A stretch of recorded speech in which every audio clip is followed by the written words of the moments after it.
Eddie Nketiah comes through for Arsenal late as Man United lose to him. 5 talking points. Manchester United 2, Arsenal 3. The Gunners defeated Manchester United in a game that was highly entertaining thanks to a late goal from Eddie Nketiah, maintaining their lead at the top of the Premier League. As Arsenal defeated Manchester United late on, Eddie Nketiah's 89th-minute winner put them on track for the Premier League Championship. The game fluctuated in intensity in North London, with both teams having to come from behind at various points, but the Gunners emerged victorious.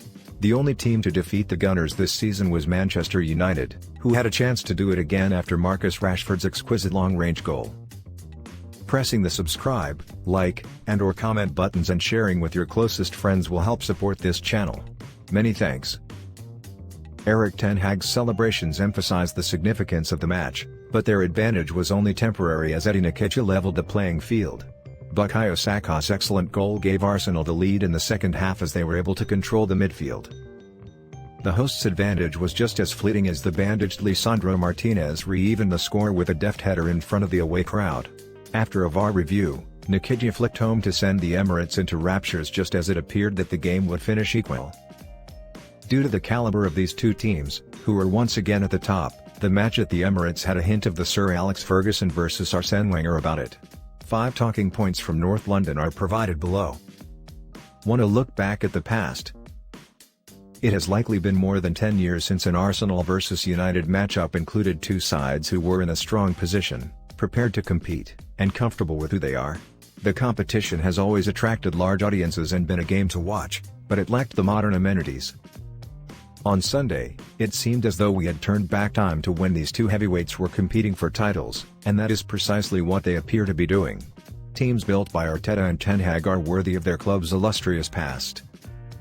We were treated to a 90-minute performance at the Emirates that was high caliber, energized, and optimistic for both teams. Fans can't help but be happy with what they saw as both teams demonstrated why they are firmly on the rise, thus Arsenal supporters will undoubtedly leave the game delighted. To know Jesus, no issue. In the summer, the Brazilian was the headliner signing at the Emirates, and he immediately established why in the early part of the campaign. Even when he wasn't scoring goals, Gabriel Jesus was still having a significant impact on the club, and if he was hurt, there was concern that Arsenal's performance might suffer.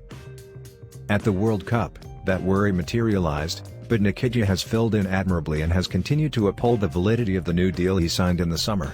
He has served as Jesus' understudy for the majority of the season, but he is now more than capable of leading the line for a team that has title aspirations.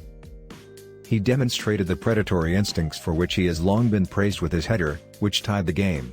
Jesus will likely be out for a few more weeks, but his absence won't be noticed because Nketiah may have created the best moment of the season so far with the winning shot. 3. Casemiro is missed.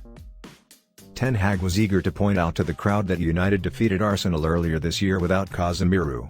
The Brazilian's absence in North London, which was brought on by his yellow card versus Crystal Palace in the middle of the week, attracted a lot of attention. In order to fill the void, Scott McTominay was brought in, but he has not won the Champions League 5 times. The addition of Casemiro has energized the United midfield, but Arsenal exploited and controlled the area before him. In order to support their attacking talents, they were able to play through the visitors. You might speculate that the game would have gone differently if Casemiro had started, but the Gunners were able to capitalize. 4. Rashford moves forward. Sometimes you have to tell yourself that the player sporting the United number 10 jersey is the same player from the previous campaign.